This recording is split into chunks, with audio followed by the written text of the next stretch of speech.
tenemos la presencia de la doctora Wendy Ledesma Orbegoso.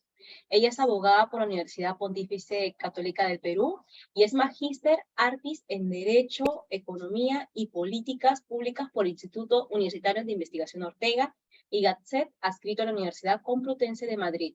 Asimismo, cuenta con una sólida experiencia laboral en el gobierno, instituciones multilaterales y de cooperación internacional y la sociedad civil. Es experta en gestión pública, privacidad de datos, protección del consumidor, servicios financieros, negociación, aplicando un enfoque de derechos humanos. Asimismo, realiza labores de docencia en materia y derecho y políticas públicas. Con esta introducción, le cedemos el uso de la palabra, estimada doctora.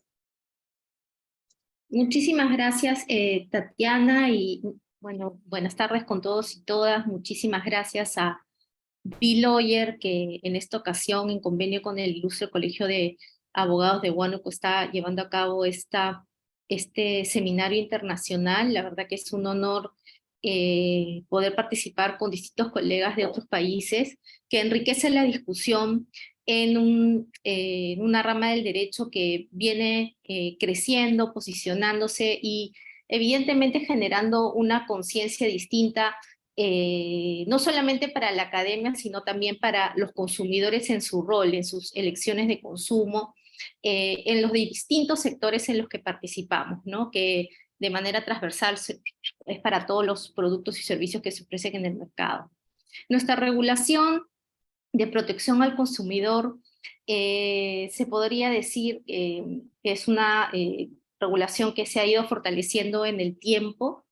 Tenemos distintos mecanismos y alternativas para los consumidores para que puedan enfrentar los distintos conflictos de consumo que puedan tener con sus proveedores, pero aun cuando existan eventuales actualizaciones en la normativa, que como ustedes saben, la actualización o modificaciones normativas tiene un paso mucho más lento, especialmente si estamos hablando de modificaciones a leyes, ¿no? Tal vez a nivel de reglamentos, bueno, solamente nos podemos ver por la parte legal, pero a nivel de la jurisprudencia también han habido distintos, tantos avances como en algunos casos retrocesos en la protección al consumidor. Es innegable que a nivel internacional las experiencias que están teniendo las distintas agencias de consumo frente a los nuevos retos de la protección al consumidor en los distintos sectores, especialmente en los mercados digitales, ha llevado a que éstas actúen de manera mucho más colaborativa, cooperativa, ¿no? Y se refuercen las alianzas y acuerdos entre ellas. Evidentemente, detrás de la regulación de consumo existe la gran finalidad de poder reducir las asimetrías de información.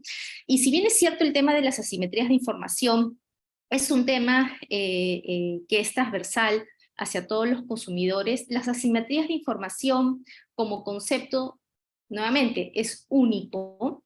Estas asimetrías se tienen que analizar en cada uno de los sectores, donde cuando nosotros enfocamos o tratamos de analizar las asimetrías en un sector, por ejemplo, de telecomunicaciones, en el sector de comercio electrónico, en el sector de comercio minorista, en el sector de servicios financieros o en el sector inmobiliario, vamos a entender que estas asimetrías son distintas.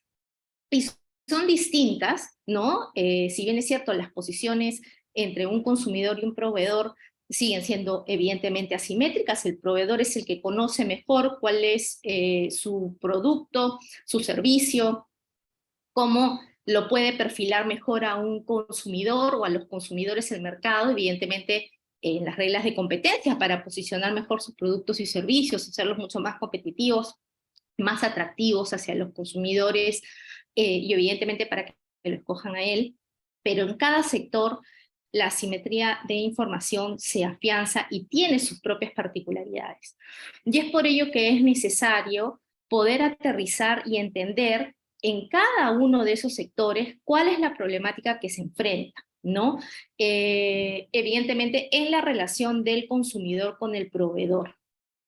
La regulación por sí, ¿no es cierto? Las normas que están en nuestra regulación, en nuestras leyes, en nuestro caso, nuestro código, no va a solucionar de por sí el problema que se pueda presentar, ¿no? Es importante, entonces, que apliquemos y tengamos a la mano, siempre presente, los principios del Código de Protección y Defensa del Consumidor. Tenemos 8 principios sumamente relevantes que nos ayudan también a poder entender las obligaciones y la finalidad de la normativa del consumidor, obligaciones de los proveedores, obligaciones al propio Estado, a los propios consumidores también, por ejemplo, cuando vemos el principio de buena fe, y nos exige, ¿no? Entendiendo de la mano principios como el de corrección de asimetría, el principio pro consumidor, el principio de buena fe en su segunda parte, y el principio de primacía de la realidad, a entender cuál es la relación de consumo, independientemente de su formalidad, cuáles han sido las circunstancias en las que se dio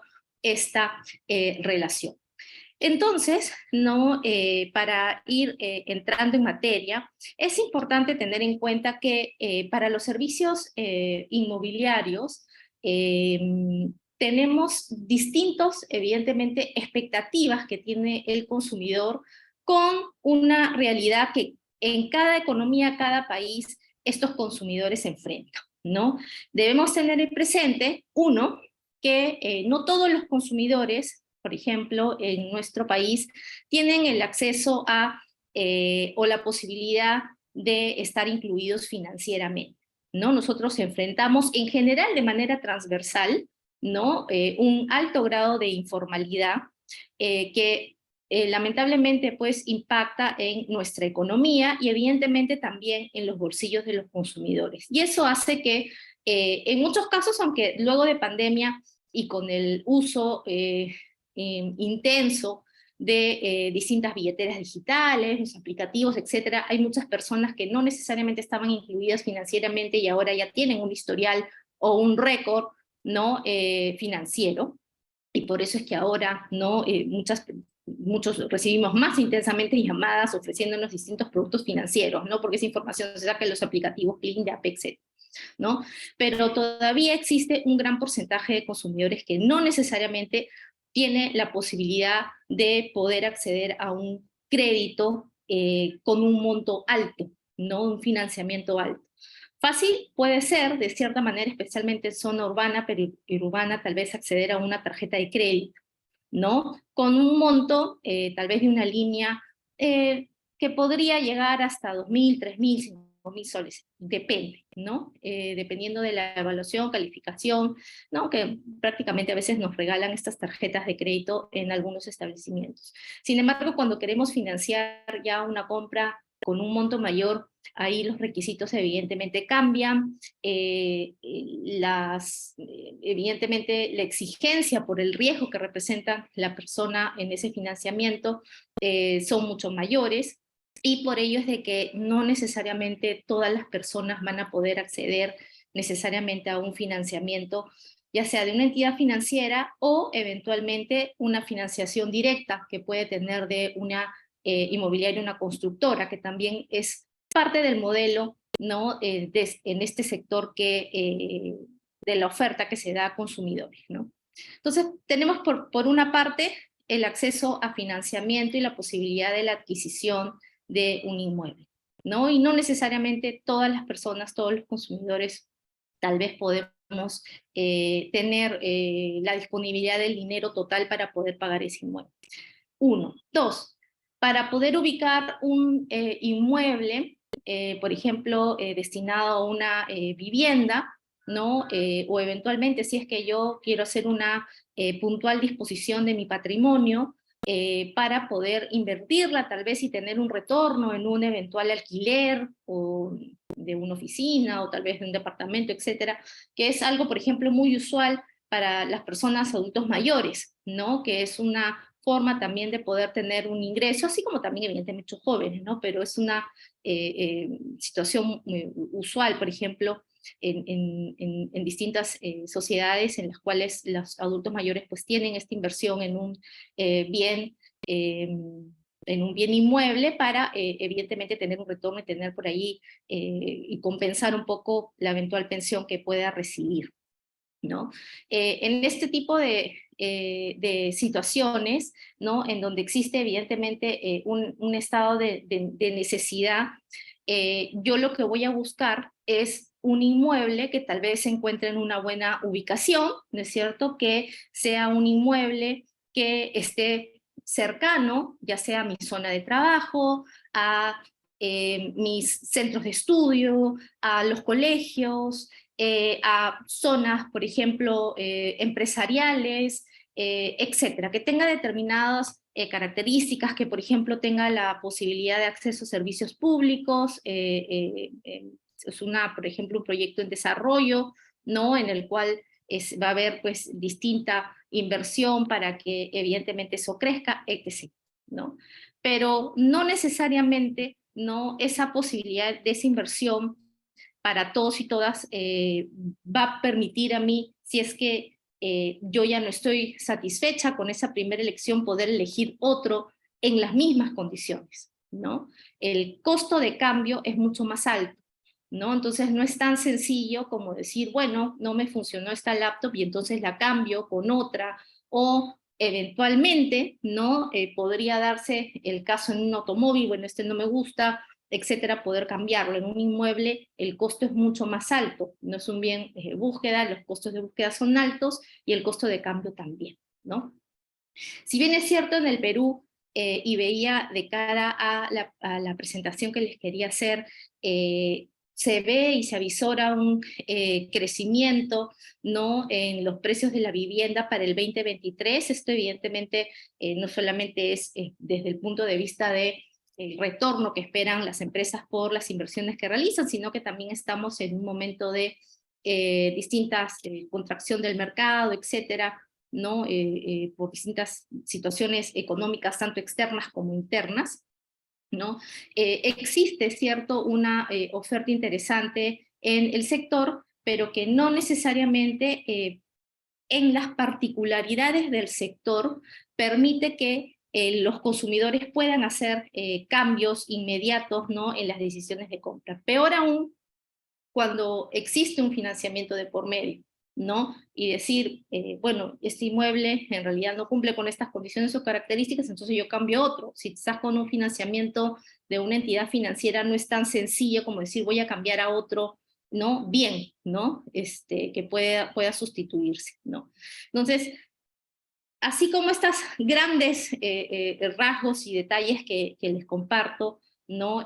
Deben ser tomados en cuenta, quisiera que adicionalmente ustedes también en el ejercicio de poder aterrizar esta presentación que tengo ustedes para sector inmobiliario, la realicen, ¿no? Para poder entender cómo es que estas relaciones de consumo, ¿no? Terminan definiendo, identificando pues una vulnerabilidad mayor. Ya el Código de Protección y Defensa del Consumidor señala que el problema evidentemente detrás, ¿no? Es la asimetría informativa, y es por ello que se requiere la regulación de consumo, pero esta asimetría de consumo impacta, genera una vulnerabilidad del consumidor frente al proveedor, y por ello es necesaria la intervención, ¿no?, de esta regulación. Entonces, entendiendo eso, y en cada uno de los sectores que están viendo en este diplomado, ¿no? Y hay que entender esas particularidades de esas relaciones de consumo, cómo se forman y cómo finalmente se mantienen en el tiempo, y qué finalmente obligaciones hay del proveedor, ¿no? Deberes, obligaciones de ambas partes, en realidad de ambos agentes. Quisiera que también, ¿no?, con mayor razón hagan esa reflexión respecto del sector inmobiliario, ¿no?, que es una relación particular, con altos costos de búsqueda, altos costos de cambio, ¿no? En la que, especialmente en una realidad como la de nuestro país, pues es un poco más complicada, ¿no? Poder garantizar, o mejor dicho, el rol de la autoridad de consumidor pues es mucho más arduo a efectos de poder proteger, tutelar los derechos de los consumidores, ¿no? Entonces, voy a empezar esta presentación un poco revisando con ustedes qué es lo que hay, qué es lo que nosotros tenemos en el Código de Consumo respecto de servicios inmobiliarios, ¿no? Uno de los grandes hitos de nuestra actual regulación de protección al consumidor, a diferencia de la normativa anterior que tenía distintas partes, modificaciones, que era el decreto legislativo 716, nuestra ley de protección al consumidor, es que a partir de, evidentemente, la jurisprudencia y distintos, ¿no? Avances, incorporación de distintas lineamientos y miradas de fuera, ¿no? El código tiene un formato en el cual se inicia con sus principios, ¿no? Con las políticas públicas de consumo, luego con, llamémoslo así, la parte general, ¿no? En las cuales vemos las reglas de idoneidad, información, cómo es que es tratada la publicidad, temas de servicios públicos, y luego llegamos a una parte sobre servicios regulados. Y en esa sección de servicios regulados se ha tenido a bien incluir una sección especial, ¿no? Que son unos pocos artículos, una sección especial sobre servicios inmobiliarios, ¿no? Entonces la vamos a repasar muy rápidamente para luego, ¿no? Ir a algunos casos que he seleccionado de los lineamientos de protección al consumidor, que creo que es importante que nosotros podamos conocer. Entonces, en la sección de servicios regulados sobre servicios inmobiliarios, tenemos primero, ¿no? Que el artículo 76 del Código de Protección y Defensa del Consumidor, que es vigente desde el 2010, ¿no? Señala que en toda publicidad, ¿no? Escrita de un bien inmueble futuro de primer uso, por ejemplo, ¿no? Las promotoras inmobiliarias y las empresas constructoras de unidades inmobiliarias deben consignar la información establecida en el artículo 77 del presente código. Vamos a ver que en el siguiente artículo se establecen distintas obligaciones en los distintos momentos del contrato, tanto antes como después, ¿no? Respecto de qué información, como mínimo, ¿no? ¿Qué información nosotros debemos considerar como relevante que debe ser puesta a disposición del consumidor? Ustedes seguro ya en lo que han avanzado de este evento académico, entienden que evidentemente para que el consumidor pueda tomar decisiones de consumo, pero también, no solamente sirve para eso, pero para tomar decisiones de consumo, pero también para usar y disfrutar de manera adecuada, ¿no? El producto y servicio requiere de información, ¿no? El consumidor, ¿no es cierto?, no es que elige a ciegas o hace un uso y disfrute de los bienes y servicios a ciegas, necesita de información. ¿Pero necesita toda la información? No, necesita la información relevante del bien o servicio para con ello, evidentemente, poder tomar una buena decisión, una decisión adecuada de consumo, o hacer un uso y disfrute adecuado de este bien. Entonces, ¿no? Este artículo 77 recoge cuáles son esas principales información, ¿no? Información que debe ser puesta a disposición del consumidor. Y con mayor razón, ¿no? Si es que estamos hablando de un bien, ¿no es cierto?, que todavía el consumidor no puede ver, ¿no es cierto? Es un bien que, por ejemplo, me lo ofrecen en planos, ¿no? Es un proyecto, ¿no? Y me están dando las características generales, etcétera, y evidentemente el consumidor requiere de cierta información, ¿no? Que debe ser entregada, puesta al consumidor de una manera clara, oportuna, veraz, ¿no? Para que evidentemente con eso pueda, ¿no? Tener o generarse una expectativa, ¿no? Válida, certera, de lo que efectivamente, ¿no? Va a recibir. De otro lado, el artículo 76 señala que el derecho del consumidor, ¿no?, a la información obliga al proveedor de productos y servicios inmobiliarios a informar sobre las características sobre el inmueble que está adquiriendo, así como proporcionar toda aquella información que acredite la existencia de autorizaciones municipales, el área del inmueble, el proceso de titulación, habilitación urbana, saneamiento, materiales empleados en la construcción y en los acabados, inscripciones registrales del terreno y declaratoria de fábrica y de edificación, reglamento interno, independización y toda aquella documentación relevante. Entonces estamos viendo que en el 76.2 de cierta manera detalla lo que se entiende como información relevante en los servicios inmobiliarios, ¿no? Esta es la información que como mínimo requiere el consumidor para poder tomar una decisión adecuada de consumo y hacer un uso y disfrute adecuado. Además, recordemos que en este tipo de sector, no necesariamente, ¿no?, como lo podemos eventualmente hacer con algunos otros productos o servicios en los cuales contamos con el dinero, ¿no es cierto?, y podemos pagar la contraprestación sin ningún financiamiento. En este tipo de contratos suele darse, ¿no?, el financiamiento de un tercero, puede ser una entidad financiera, la propia constructora, etc. Entonces, en estos casos, evidentemente, es mucho más importante tener esta información, porque con esta información, ¿no es cierto?, también se me va a poder evaluar mejor a mí respecto del riesgo que eventualmente se pueda llegar a determinar, ¿no?, respecto de una solicitud de financiamiento del mismo. Entonces, esta información es relevante no solamente de cara, ¿no es cierto?, al propio bien inmobiliario, para poder elegir, ¿no es cierto?, cuál es la mejor oferta, la que se adecua mejor a mi situación, a las expectativas que tengo, a mi situación financiera, sino también para hacer un uso y disfrute adecuado, y también de cara al eventual financiamiento, ¿no? Como les digo, puede ser que algunos de nosotros, nosotras podamos tener tal vez la contraprestación no en líquido para pagarla, pero no es usual en este tipo de casos, ¿no?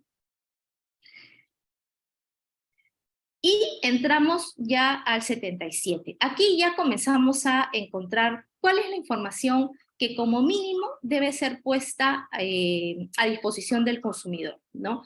Entonces, parte el 77, ¿no?, ya que tiene distintos numerales, ¿no?, con distintos momentos, ¿no?, tanto transversales, ¿no?, como algunos momentos que se dan en el proceso de compraventa, en el momento en el que se establece la relación de consumo, y por los cuales el proveedor está obligado a brindar determinada información. Entonces, por ejemplo, inicia que los proveedores, ¿no es cierto?, deben establecer e implementar medidas para dar como mínimo información clara y veraz, por ejemplo, de la identificación del proveedor inmobiliario, su representante legal, la descripción del inmueble, ¿no?, cuántas unidades inmobiliarias no están o conforman el proyecto, ¿no?, cuáles son el porcentaje de áreas comunes, el porcentaje de áreas exclusivas que presenta, medidas perimétricas, puede ser desde los depósitos, este, las áreas de parqueo, ¿no?, si hay una sala de juegos, etcétera. Toda la información, ¿no es cierto?, que el consumidor requiere, necesita, ¿no?, y que se entiende que es relevante. Asimismo, ¿no?, y esto es parte de una modificación que existe al propio Código de Consumo, se debe brindar información de los antecedentes del proveedor y su comportamiento en el mercado. Aquí es importante tomar en cuenta que hay una iniciativa, y lamentablemente solo se ha quedado en iniciativa, ¿no?, interesante, que fue construir o tratar de construir una base de datos en la que se pudiera cruzar información de eventuales sanciones municipales, sanciones de la administración tributaria, del Indecopi, información que pudiera brindar las municipalidades, ¿no? Y que toda esta información sea procesada en esta plataforma única a cargo del Ministerio de Vivienda, Construcción y Saneamiento, es una norma antigua, en la cual los consumidores con un clic podían tener la foto de un promotor inmobiliario, de un proveedor inmobiliario, ¿no? Y evidentemente con eso saber cuál es su comportamiento en el mercado, ¿no?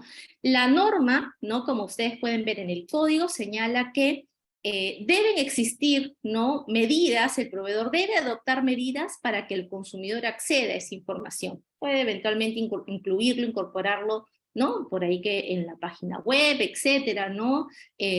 Habría que, tal vez, alguno que se quede aquí interesado, pues ver, ¿no?, si en algunas páginas web estará esta información disponible, dónde la puedo ubicar. Pero la idea de esta iniciativa, que nuevamente les digo, se quedó como iniciativa, todavía no necesariamente la información está trabajada para que se pueda, ¿no es cierto?, proveer una información mucho más sencilla, ¿no?, trabajada, sencilla hacia el consumidor a través de esta plataforma única, ¿no? Y que recuerdo que en su momento ustedes seguro ya deben haber avanzado, si no, saben que con la aprobación del Código de Protección y Defensa del Consumidor, el INDECOPI se convierte en una Autoridad Nacional de Protección al Consumidor y tiene un Consejo Nacional que se reúne periódicamente. En ese Consejo Nacional están distintos actores, ¿no? Representantes de ministerios, reguladoras, gremios empresariales, gobiernos regionales, municipales, asociaciones de consumidores, etcétera, ¿no? La Defensoría del Pueblo también está ahí, ¿no? Y ahí, por ejemplo, uno de esos representantes de ministerios es el representante del Ministerio de Vivienda, ¿no? Y se les pidió que, esto estaré hablando del año 2018, 2019, ¿no? ¿Cuáles eran los avances respecto del lanzamiento de esta plataforma para los consumidores? Porque sí serviría, por ejemplo, como información relevante, ¿no? Para poder decidir si es que contrato o no con, con este proveedor, ¿no?, la oferta que me está vendiendo, pueden ver sus sanciones, etcétera, ¿no? Evidentemente, ¿no? Igual, si bien es cierto, no, tal vez no tenemos esta herramienta consolidada, ¿cómo podemos llegar a información sobre antecedentes y comportamiento de un proveedor en el mercado de cara a unos derechos del consumidor? Pues nosotros tenemos el mira quién le compra, ¿no? En el Código de Protección y Defensa del Consumidor hay una obligación para la autoridad de consumo de tener un registro de infracciones y sanciones, ¿no? Que el nombre sexy que se le ha puesto es el mira quién le compras, y que cualquier persona, ustedes, pueden entrar, poner mira quién le compras en su buscador y podrán ver cuáles son las estadísticas de los últimos 4 años del sector inmobiliario, que suele ser, siempre están entre los top 10, ¿no?, de los sectores, ¿no?, con mayor número de sanciones. Podrán ver desplegadas cuáles son esas inmobiliarias que han sido más sancionadas o no, ¿no? Entonces ahí también podríamos eventualmente, desde el tema de consumidor, ¿no es cierto?, de un cumplimiento normativo de INDECOPI, podemos ver este tema del comportamiento, ¿no? Sin embargo, existe una iniciativa interesante que está incorporada en una ley para que podamos acceder a una información mucho más macro, ¿no?, y que nos permita a nosotros acceder a más información, que evidentemente, como se dice en este artículo, ¿no?, en el numeral 1, es información, ¿no?, que como mínimo, ¿no?, debe ser puesta a disposición del consumidor de forma clara y veraz, ¿no? Asimismo, ¿no?, señala que, bueno, los canales de quejas y reclamos o denuncias, ¿no?, deben estar claramente identificados hacia los consumidores, ¿no? Evidentemente no es solamente de que tú informes cuáles son los canales que tienen, sino que los canales estén habilitados y que estos funcionen de manera adecuada, ¿no? Y que no pase, por ejemplo, lo que pasó en pandemia, que los canales estaban ahí y nadie te contestaba, ¿no? Por ejemplo, el uso excesivo, abusivo de estos robots o bots, ¿no?, en las páginas web, que al final no te resuelven nada y lo único que terminan haciendo es, finalmente, de cara al, ¿no?, a la competencia, es pues desfidelizar a tu consumidor porque no recibes ninguna atención, y evidentemente eso genera o impacta en el aumento de un conflicto mayor, ¿no? Entonces ahí es importante tener canales bien informados hacia el consumidor y evidentemente que estén habilitados y que brinden atención a los consumidores. El 72.2, ¿no?, señala que se debe brindar información de manera previa y gratuita a la suscripción del contrato. Entonces ya vamos entrando, ¿no?, al momento ya de que el consumidor ha decidido contratar con un proveedor. Entonces, en ese momento, ¿no es cierto?, tú ya has cumplido con la parte general, ¿no?, para todos los consumidores que debes informar. Pero ahora, un consumidor que ya va a establecer una relación de consumo contigo, pues entonces tú le tienes que dar información previa y gratuita. Ojo con ello, esto es algo sumamente importante, ¿no? Tiene que ser gratuita porque es información relevante, importante, con la que el consumidor debe contar, ¿no?, para, evidentemente, ante una eventual, ¿no?, falla, desperfecto, pues evidentemente puede exigir el cumplimiento a la al proveedor, ¿no? Entonces, por ejemplo, está la partida a registrar en el caso de bienes inscritos, o título en el caso de bienes no inscritos, situación del proceso de habilitación urbana o licencias de habilitación, de edificación, y ahí es importante tener en cuenta que, por ejemplo, el INDECOPI en la jurisprudencia, ¿no? Aplica a estos casos una razonabilidad, ¿no? En la diligencia que ha tenido el proveedor de realizar los trámites, porque recordemos que el tema de las habilitaciones urbanas no está dentro del ámbito de control del el proveedor inmobiliario, ¿no? Depende mucho de la autoridad, ¿no? El Estado que brinda la habilitación. Sin embargo, lo que se mira, ¿no? Bajo la razonabilidad es qué actividades, qué acciones ha realizado, ha llevado a cabo la inmobiliaria para poder obtener estas habilitaciones o las licencias. El plano del inmueble ofertado, precisando qué aspectos, ¿no? Tienen carácter referencial, de ser el caso, ¿no? Evidentemente no podríamos, ¿no? Y justo lo ponía como uno de los casos, ¿no? Una inmobiliaria tratando de eximirse de responsabilidad diciendo, bueno, el consumidor debió verificar, ¿no? Qué partes de la publicidad eran verdaderas o no, ¿no? De lo que yo estaba ofreciendo. Esa carga no es del consumidor, esa carga finalmente es parte de la oferta que lanza el propio proveedor en su, ¿no? Obviamente en la búsqueda de colocar sus productos y servicios y evidentemente de distinguirse de otra oferta de otros competidores, ¿no? Entonces esa oferta es que puede ir a partir de folletería, publicidad, etcétera, lo obliga, ¿no? Y está obligado finalmente a cumplir con ella, ¿no? El plano del inmueble ofertado, identificación y características del inmueble, nuevamente el área del inmueble, áreas comunes, acabados, etcétera. Precio de venta del inmueble ofertado, condiciones de la separación, y ahí en condiciones de la separación es sumamente importante ver el tema de las vigencias, causales y efectos de la resolución, y ahí, por ejemplo, hay hace pocas semanas veía una sentencia de la Corte Suprema de Chile, ¿no? Donde por una empresa inmobiliaria no fue sancionada, ¿no? Porque de ser el caso que al momento de remitir unas cartas a los consumidores para que los contratos se suscriban en un plazo que solía ser muy corto, si no se cumplía se perdían algunos montos de separación que habían brindado, por ejemplo, los consumidores, así como otras cláusulas que se hallaron que eran cláusulas abusivas. Entonces allí también es muy importante tener en cuenta, ¿no? Que estén claramente establecidas cuáles van a ser esas condiciones de separación y evidentemente, ¿no? Que el consumidor también, de ser el caso que advierta que existan situaciones que son más desventajosas, pues eventualmente pueda oponérselas, y las inmobiliarias en un actuar de buena fe, conforme al principio de buena fe establecido del Código, poder revisarlas y corregir este tipo de situación.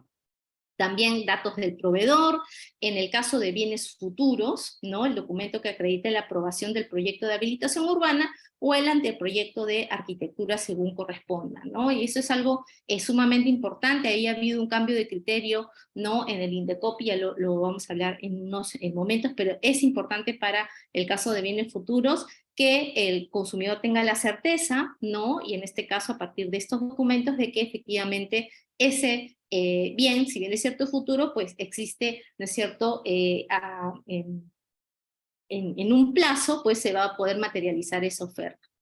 ¿Cuál es la vigencia de la oferta? Si tratándose de inmuebles terminados, copia de la hoja de resumen, predio urbano, acreditación de no deudo de tributos y la situación tributaria del inmueble y su partida registral donde conste la independización del inmueble. Nuevamente, ahí, ¿no? Si bien es cierto, ¿no? La garantía es de que si el inmueble ya ha sido terminado y ya existe la habilitación, pues evidentemente existe la presunción válida de los consumidores que ya se cuenta con toda la documentación, ¿no? Entonces, en esos casos, evidentemente el consumidor lo que requiere, necesita es que se le entregue esa documentación y evidentemente con eso poder, ¿no? Cumplir con la expectativa inicialmente generada por el proveedor.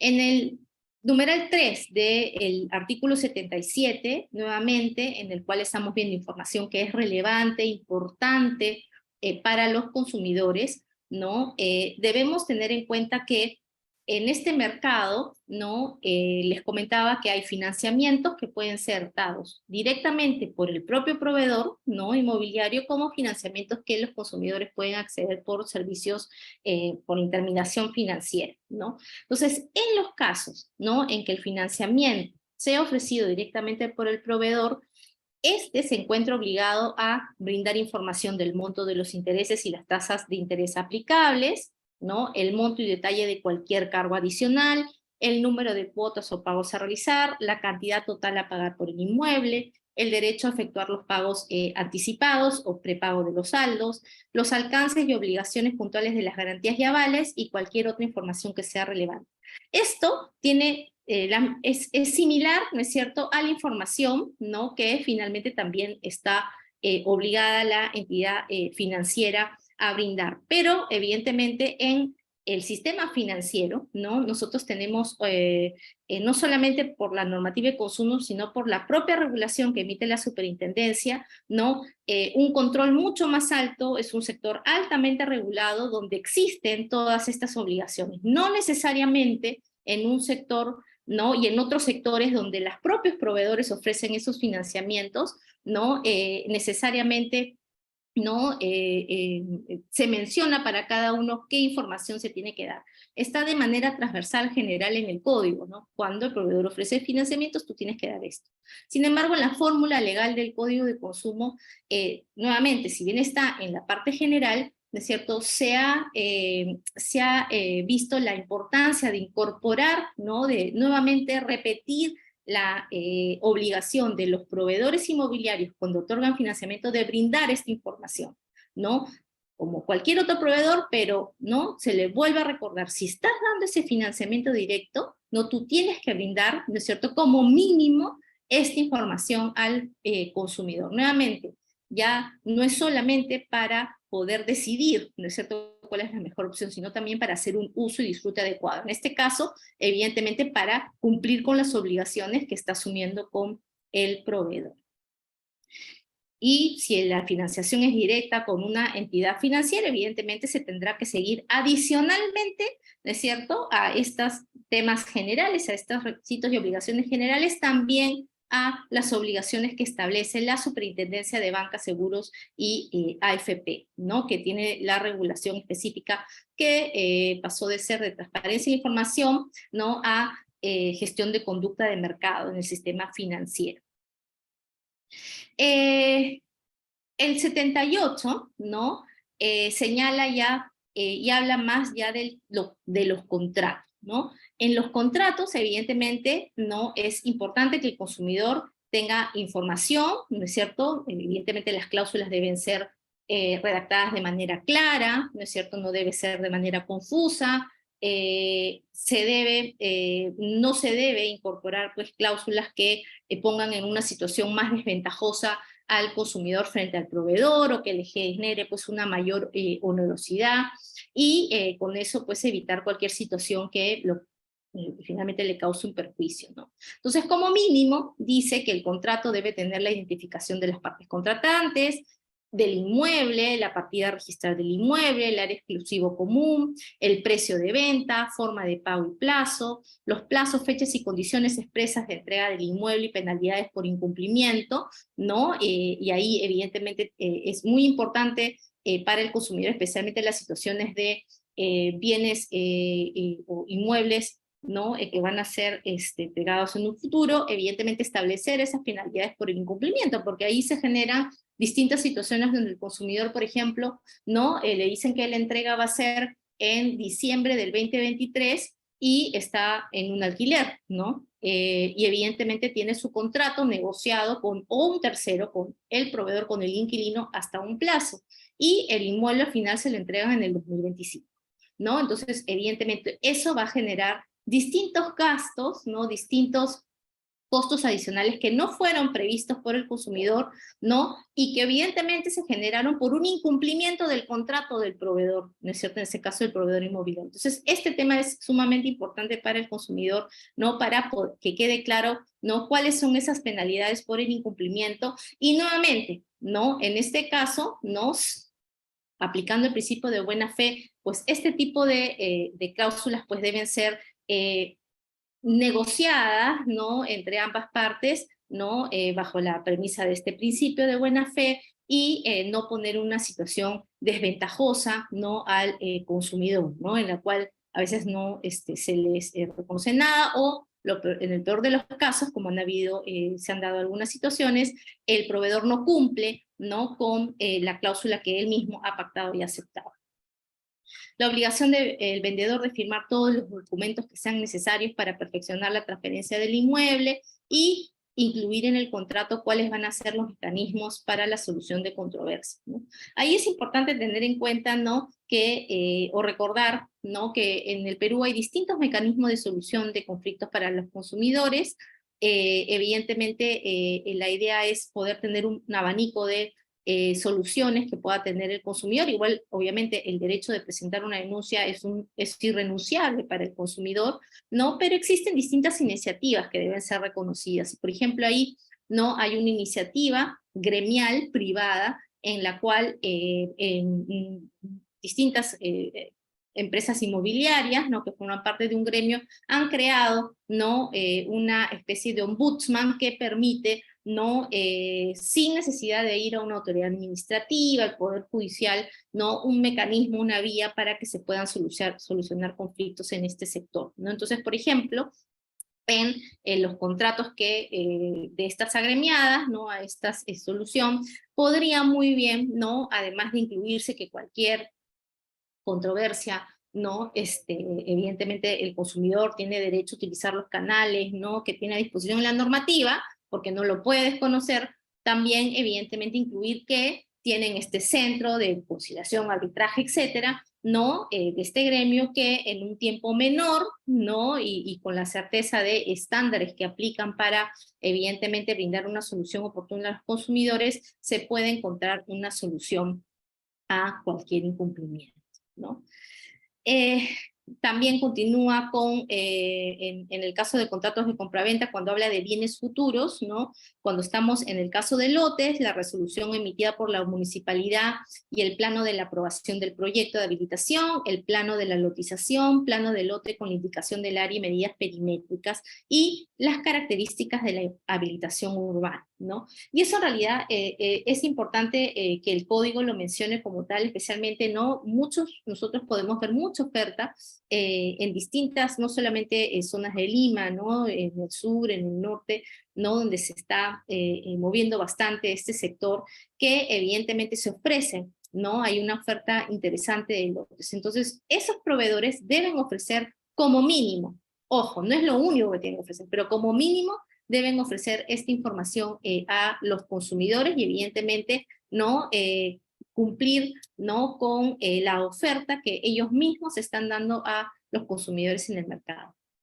Si estamos hablando de bienes futuros y que son edificaciones, ¿no?, se debe brindar la aprobación del anteproyecto del proyecto, el plano de distribución, y cuáles son las características de los acabados, servicios públicos, áreas comunes y otras características relevantes que el consumidor debe tomar en cuenta de cara también a la valorización, ¿no?, que hace del bien, ¿no? Nuevamente, cuando un consumidor escoge este tipo de bienes, ¿no?, evidentemente toma en cuenta distintas características.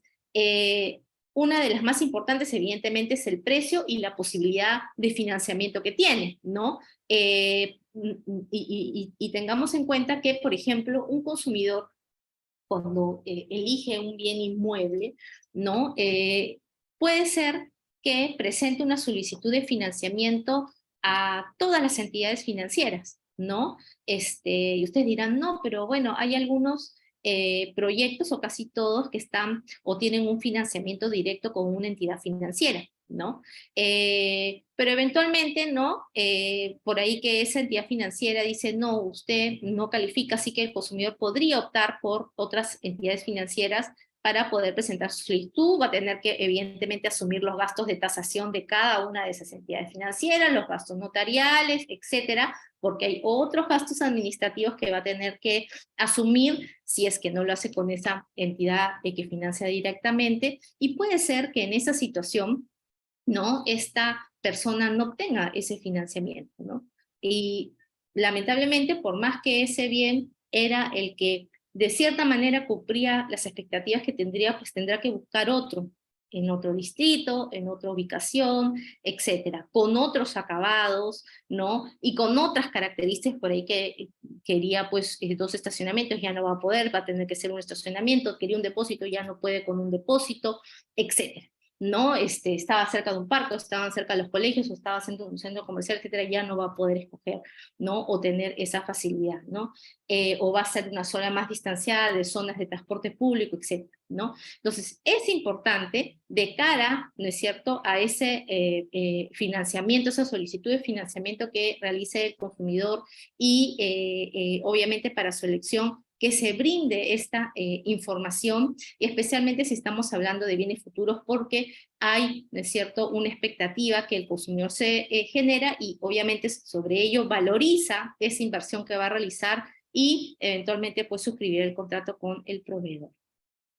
A diferencia de ello, cuando se trata de bienes terminados, ¿no?, debe entregar el proveedor la copia de la partida registral, planos de instalaciones de los servicios del inmueble y los planos de las instalaciones de los servicios comunes. En el caso de propiedad común, entregándose esto último a la junta de propietarios respectiva, ¿no? Ahí, evidentemente, seguro para algunos que están aquí, en la experiencia que pueden haber tenido tal vez de una primera vivienda, ya sea propia o de sus padres, etcétera, pues habrán visto de que hay todo un proceso también para la conformación, inscripción de la junta, etcétera, que evidentemente no impide que eventualmente, ¿no?, si existen desperfectos, fallas, ¿no?, o algunas problemáticas que pueden surgir en el edificio, eventualmente ellos puedan asumir el rol de defensa, ¿no?, y de poder representar, ¿no?, a los propietarios frente a algún desperfecto que se pueda finalmente ocasionar, ¿no? Pero para ello, evidentemente, es necesario tener esta documentación para poder hacer, ¿no es cierto?, la verificación de qué es lo que efectivamente se ha cumplido y qué es con lo que no, ¿no?, qué es lo que está pendiente, o eventualmente poder identificar de mejor manera, pues, fallas o desperfectos que se puedan haber finalmente dado de manera posterior a la entrega del inmueble. Es importante tener en cuenta que el consumidor, al momento, por ejemplo, de la recepción de el inmueble, tiene el derecho de expresar por escrito, ¿no?, su aprobación respecto de las características, condiciones y estado general del bien que se le entrega. Evidentemente, el acta de entrega de un inmueble es un documento que da fe, ¿no es cierto?, de el estado en el que el consumidor recibe el bien inmueble, ¿no? En el cual se manifiesta, ¿no?, que se ha cumplido con la entrega o con la oferta que inicialmente se realizó al consumidor al momento de ofrecer este tipo de unidades inmobiliarias.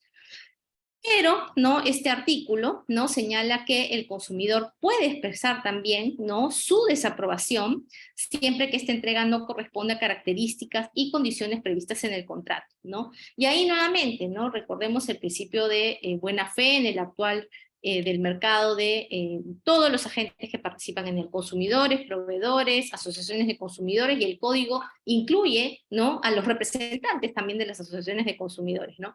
En este caso, evidentemente, si como parte de la oferta que se incluyó en el contrato te ofrecieron determinada calidad o características, condiciones de los acabados en tu inmueble y no te los han entregado, pues evidentemente puedes tú dejar constancia, ¿no?, que hay un incumplimiento, ¿no?, o una desaprobación de lo que efectivamente recibes. Pero eso no te da a ti el derecho de abusar de esta situación y evidentemente exigir condiciones y características diferentes a lo que efectivamente has pactado. Recordemos que finalmente la oferta, ¿no? Y por eso es que en este sector el código, en el diseño legislativo, ha identificado los distintos momentos, ¿no?, en los cuales se da la oferta, ¿no es cierto?, y luego el momento de ya la suscripción del contrato, tanto el antes, después, ¿no es cierto?, y luego el servicio postventa, que lo vamos a ver en un momento. Entonces, en estos casos es muy importante tener en cuenta que atendiendo a toda la información que como mínimo recibe el consumidor al momento que suscribe un contrato de consumo con un proveedor inmobiliario, ¿no es cierto?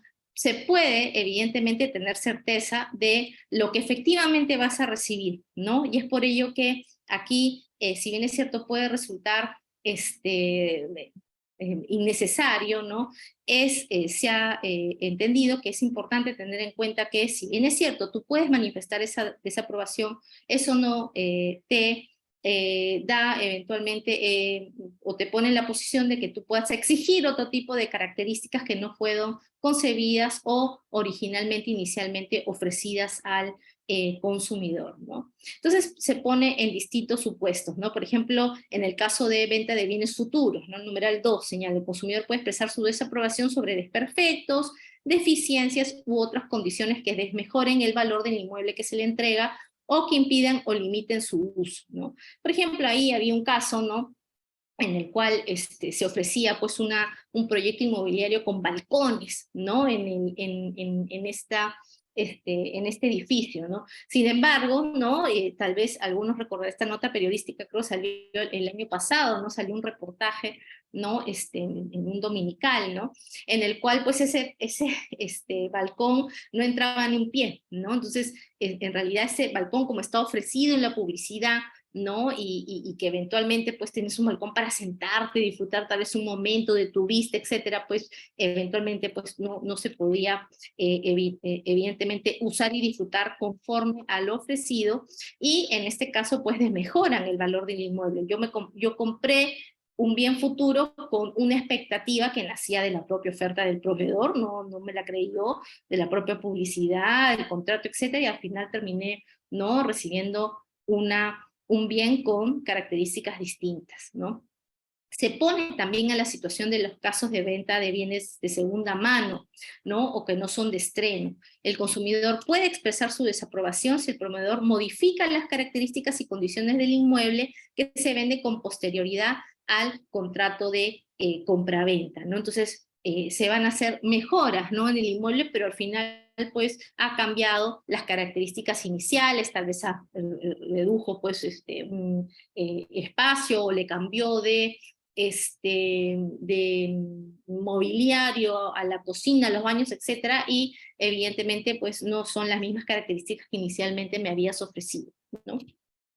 Entonces, en estos casos, ¿no?, el consumidor puede exigir, y evidentemente es irrenunciable, el derecho de los consumidores a poder presentar una denuncia y exigir el cumplimiento del contrato, ¿no? Y tiene habilitada no solamente el camino de la denuncia, ¿no es cierto?, entendiendo que estamos frente a un consumidor final, ¿no? Distinto es el caso que sea pues una persona que sin que sea una y ahí hay distintos matices en la identificación del consumidor final, ¿no? Y ahí la jurisprudencia de la sala ha sido muy certera en poder identificar que cuando el consumidor simplemente realiza disposiciones de su patrimonio y sin la intención, ¿no?, de realizar una actividad económica, solamente disposición del patrimonio, compra algunas unidades inmobiliarias, ¿no?, que luego eventualmente las puede utilizar de manera personal, familiar, social,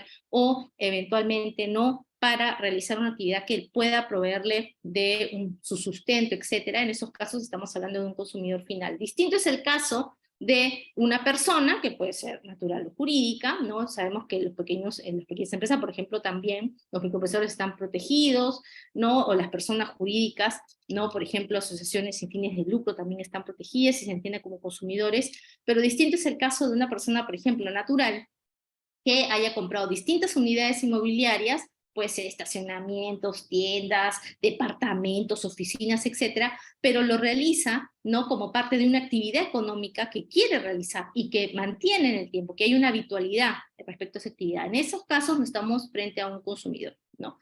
Pero bueno, quedando entonces en el caso de los consumidores, ¿no?, tienen todos los consumidores finales, todos los mecanismos legales, desde procedimiento de denuncia, obviamente siempre la recomendación es primero utilicemos el libro de reclamaciones, el servicio postventa, ¿no?, de la propia inmobiliaria, que no es un requisito previo para presentar una denuncia, pero tiene también ese camino. Puede ir a la defensoría gremial, en este caso de servicios no inmobiliarios, ¿no? Que se llama ADI, ¿no? Sí, ADI es esta defensoría de clientes inmobiliarios, y puede recurrir también al Poder Judicial, puede llevar a cabo utilizar otros mecanismos legales para poder solucionar el conflicto, ¿no? Entonces, es importante tener en cuenta que aquí lo importante es reconocer que efectivamente el consumidor puede manifestar su aprobación respecto de lo que recibe, su desaprobación también respecto de lo que recibe, y que fue ofertado, que fue prometido, que fue, ¿no? Aceptado, ¿no? Y por el cual el proveedor se obliga, ¿no? En un contrato, ¿no? A entregar, y que nos entrega, ¿no? Características y distintas ofrecimientos que no son parte del contrato, y que el consumidor puede finalmente, pues, exigir el cumplimiento de las mismas. Aquí el tema del servicio postventa, ¿no? Hay una modificación importante, ¿no? Respecto de los periodos de garantía, que antes la normativa de consumo establecía que eran 5 años, sin embargo había un desfase con el reglamento de edificaciones, que es de obligatorio cumplimiento para todos los proveedores inmobiliarios, que establecía un plazo de 10 años para, ¿no? Aspectos estructurales. Entonces hubo una modificación, ya se hizo el match, ahora tienes 10 años, ¿no? Como mínimo, para poder eventualmente presentar, pues, exigir el cumplimiento a tu proveedor inmobiliario si es que existen este tipo de fallas. Para ver, con fallas estructurales es un poco más complicado, pero poder evidentemente ponerlo en conocimiento del proveedor y que te brinde una solución, ¿no? Evidentemente también en estos servicios de postventa, el personal nuevamente debe estar debidamente capacitado, los canales deben ser accesibles, ¿no?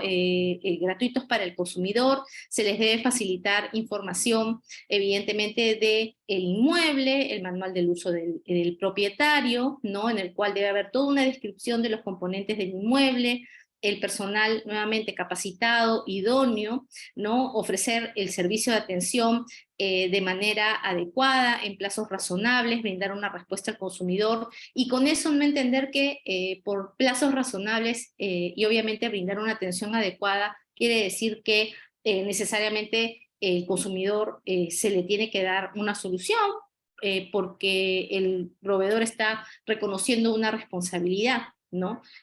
Puede darse la situación muy bien de que tal vez el consumidor no tiene la razón, pero se le brinda la respuesta brindándosele la información correspondiente de por qué no puede atenderse su solicitud, como también puede ser que, si bien es cierto, no es cierto, puede ser que no sea parte de la obligación de el proveedor, o también no necesariamente haya sido responsabilidad de él estas fallas o estos defectos que se presentan, ofrecerle, ¿no? En su liberalidad una solución, pero evidentemente en un plazo que sea razonable, con una información que evidentemente el consumidor pueda recibir, recepcionar, y con eso evidentemente tener una respuesta, ¿no? Y estos procedimientos, como siempre, y siempre de manera transversal, tienen que ser sencillos y rápidos, ¿no? He ido adelantando en la exposición ya algunas de los pronunciamientos que están en los lineamientos del código. Por ejemplo, el tema de la interposición de las denuncias, ¿no? Cualquier propietario puede interponer una denuncia por defectos en áreas comunes, no necesitas que la Junta de Propietarios esté inscrita, ¿no? Ya que ahí, ¿no? Nuestro sistema registral, ¿no? La inscripción es de naturaleza declarativa y no constitutiva, ¿no? Y muy bien la Junta de Propietarios podría también presentar una denuncia, y no es requisito necesario ir al servicio postventa previamente a la interposición de esa denuncia. Es el derecho del consumidor de presentar denuncias, de presentar reclamos, evidentemente es irrenunciable, y en el caso de Perú, en el caso de servicios inmobiliarios, no es un requisito previo, ¿no? El interponer un reclamo, ¿no? Directamente al proveedor. Cosa que sí sucede en el Perú, por ejemplo, para los servicios públicos regulados, ¿no? Primero tienes que ir a la empresa y luego ya te vas al regulador. En el caso de los servicios inmobiliarios, ¿no? No es requisito el que tú vayas primero al servicio postventa de la empresa, ¿no? Tú puedes ir directamente al INDECOPI, pero el servicio postventa está allí, debe haber personal capacitado con canales de atención adecuados que brinden una respuesta en un plazo razonable, no una solución al consumidor o información, no respecto de cuáles son los derechos y obligaciones, deberes que tienen ambas partes, ¿no? Y evidentemente pues atender, ¿no? Las solicitudes o reclamos que tenga el consumidor. Aquí es importante, y lo resaltaba de cara a la presentación, ¿no? Que en el Perú nosotros tenemos todo un tema de la autoconstrucción, ¿no? Ahí rescataba y está bajo, ¿no? Una declaración que daba la exdecana del Colegio de Arquitectos, ¿no? En el 2017, Shirley Chilet, que señalaba que el 80% de las viviendas construidas en todo el Perú, ¿no? Es producto de la autoconstrucción, ¿no? Esta declaración que la daba en el 2017 y ahí está el link de gestión, ¿no? Y evidentemente, al ser una realidad del país, pues es imposible desconocerla y han llegado casos a Indecopi. En este caso, ¿no? El Indecopi ha señalado que es una figura sui generis donde distintos propietarios, ¿no es cierto?, se pueden asociar para poder emprender un proyecto inmobiliario. Sin embargo, ¿no? Como suele a veces ocurrir, ¿no? Esta fórmula, esta figura, la estuvieron utilizando proveedores, no eran propietarios, consumidores, ¿no es cierto?, personas del común que querían, obviamente, tener tener una bolsa, un financiamiento para poder construir sus unidades inmobiliarias, sino eran proveedores que, utilizando esta figura, ¿no es cierto?, trataban de eximirse de algún tipo de responsabilidad, ¿no? En esos casos, ¿no?, el Indecopi, ¿no? Evidentemente ahí es importante el poder, la labor probatoria, ¿no es cierto?, que realiza, bueno, no solamente en las reglas de la carga de la prueba que ya se establecen en el código, que es que los consumidores pues tienen un deber de probar los defectos, fallas del bien o producto, y esta se invierte, sino también evidentemente la labor, ¿no?, de oficio y la actuación probatoria que ordena, ¿no?, la propia autoridad, en la cual se puede, ¿no es cierto?, en estos casos se ha podido acreditar que estas personas participaban habitualmente, ¿no?, en el mercado bajo la modalidad de autoconstrucción, ¿no? Entonces ya no estamos hablando de que era una persona en su propia disposición de patrimonio, etcétera, que lo hacía, sino que ya había una habitualidad en esa actividad económica y se comportaba como proveedor, ¿no? Entonces, en esos casos de actuación como proveedor, asumen la responsabilidad de cara a demoras o desperfectos que se puedan presentar en la construcción.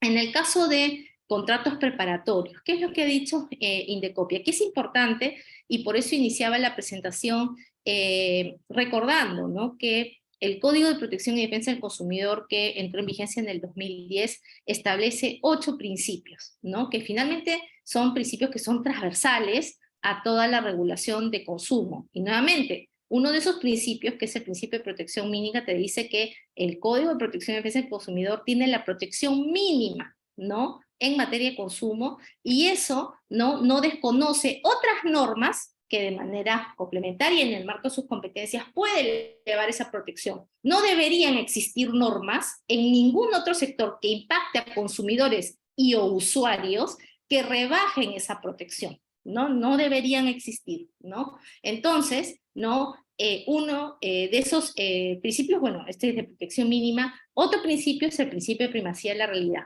¿no? Y tiene dos partes interesantes el principio de primacía de la realidad. Te dice que en la determinación de la verdadera naturaleza de las conductas, ¿no?, de lo que tú estás analizando, ¿no?, en la conducta de los proveedores y consumidores en una relación de consumo, se consideran las situaciones y relaciones económicas que efectivamente se realicen, persigan o establezcan. Para evidentemente poder llegar a este conocimiento, ¿no es cierto?, y cómo yo puedo evaluar, tomar en cuenta estas situaciones y relaciones económicas, yo debo conocer las circunstancias en las que se dio la contratación, ¿no? Por eso hay que entender cómo se dan cada una de estas relaciones de consumo en los distintos sectores. No es lo mismo suscribir una cuenta de ahorros a un préstamo inmobiliario o hipotecario a una compraventa de un departamento, a la compraventa de un vehículo o a la compraventa de un teléfono. Son distintas, relaciones distintas, se tiene que analizar todo en su conjunto, y ahí, por ejemplo, tenemos la segunda parte del principio de buena fe, ¿no? Que también debemos usar. Y como segunda parte, el principio de primacía de la realidad señala que la forma de los actos jurídicos utilizados en las relaciones de consumo no enerva, ¿no es cierto?, el análisis que la autoridad debe efectuar sobre los verdaderos propósitos de la conducta que subyace al acto jurídico. Entonces, en este caso, ¿no?, esta empresa pues suscribió contratos preparatorios respecto de un bien futuro, ¿no?, con un consumidor, y sin embargo, ¿no?, al momento que el consumidor quería exigir, ¿no es cierto?, el cumplimiento de estas condiciones, pues se trató de eximir de responsabilidad diciendo que esto solo era un contrato preparatorio, no era el final, ¿no? Sin embargo, del análisis que realiza la autoridad, y ahí por eso es que es importante, ¿no?, cuando señala, no enero el análisis que la autoridad efectúe sobre los verdaderos propósitos, pudo evidenciar que en el contenido del contrato se establecía el bien, se identificaba el bien, el precio, forma de pago, resolución contractual, penalidad y otros, que coincidía con esta información, ¿no es cierto?, mínima que debe aparecer, ¿no?, que se debe brindar al consumidor antes de la firma del contrato, ¿no?, de consumo, en este caso servicios inmobiliarios, establecido en el 78.1, ¿no? Entonces, en este caso, evidentemente, se evalúan los verdaderos propósitos de la conducta, ¿no?, y se puede identificar que en este caso, al proveedor se le pueden aplicar las exigencias mínimas de información de este artículo 78, ¿no? Entonces aquí, por ejemplo, ¿no?, se pudo brindar tutela al consumidor. Y, bueno, viendo el tiempo, voy a terminar con las responsabilidades de las entidades financieras y las que financian directamente a consumidores promotores, ¿no? Respecto de la responsabilidad de una entidad financiera, muchas veces, a veces se han dado casos en los cuales, y es lo usual, cuando nosotros vemos una oferta de un bien inmueble, suele existir detrás una empresa financiera que evidentemente brinda el financiamiento, ¿no? Que puede ser el financiamiento, ¿no?, facilidades de financiamiento para los consumidores, pero evidentemente pues que brinde el financiamiento a la empresa para que pueda construir el bien, ¿no? Entonces, han existido algunas denuncias en las cuales no se cumplió, ¿no?, o no, sí, pues no se cumplió con el contrato y se ha denunciado a la entidad financiera, ¿no? Porque se entendería en la expectativa que válidamente forma el consumidor, entendía que el responsable también por ese incumplimiento debía ser la entidad financiera que no realizó un seguimiento adecuado, ¿no?, respecto del cumplimiento de plazos, características, el ofrecimiento que hizo el proveedor, ¿no?, en su momento a los consumidores, ¿no? Entonces, en el análisis que realiza y como criterio que establece el Indecopi en sus casos, señala que salvo que la entidad financiera hubiera pactado facultades de dirección del negocio inmobiliario, con lo cual es muy importante la actuación probatoria que realice la autoridad de consumo, revisando evidentemente los contratos que tienen con la inmobiliaria, etcétera, ¿no es cierto? Y en estos casos, cuando hablamos de un financiamiento financiero, pues evidentemente estas cosas están claramente pactadas, detalladas, ¿no?, en ese tipo de contratos, porque es la forma de medir los riesgos.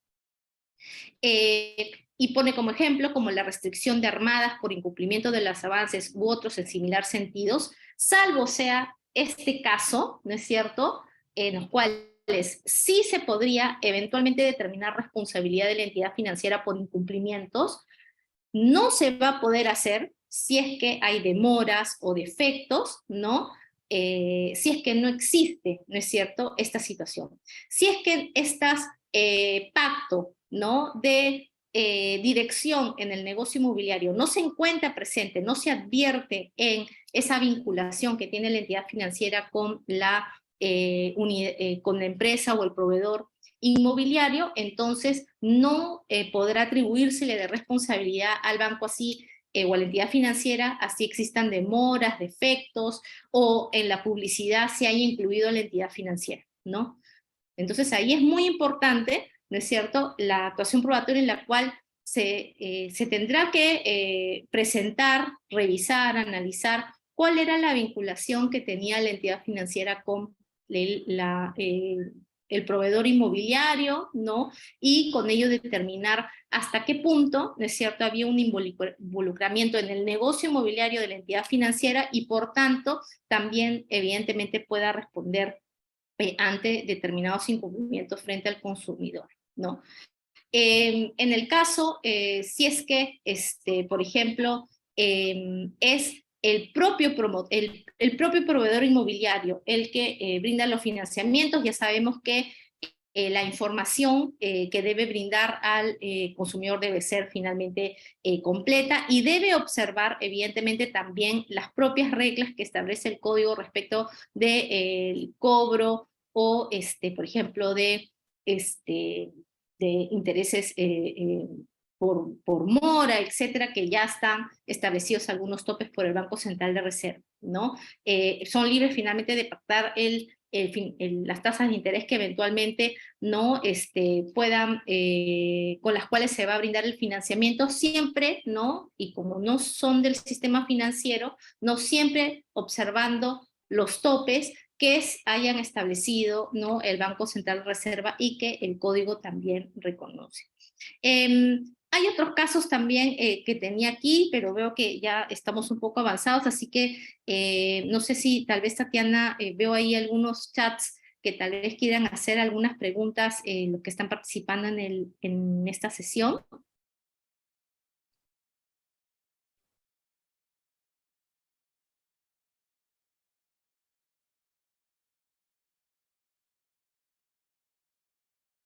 Tatiana.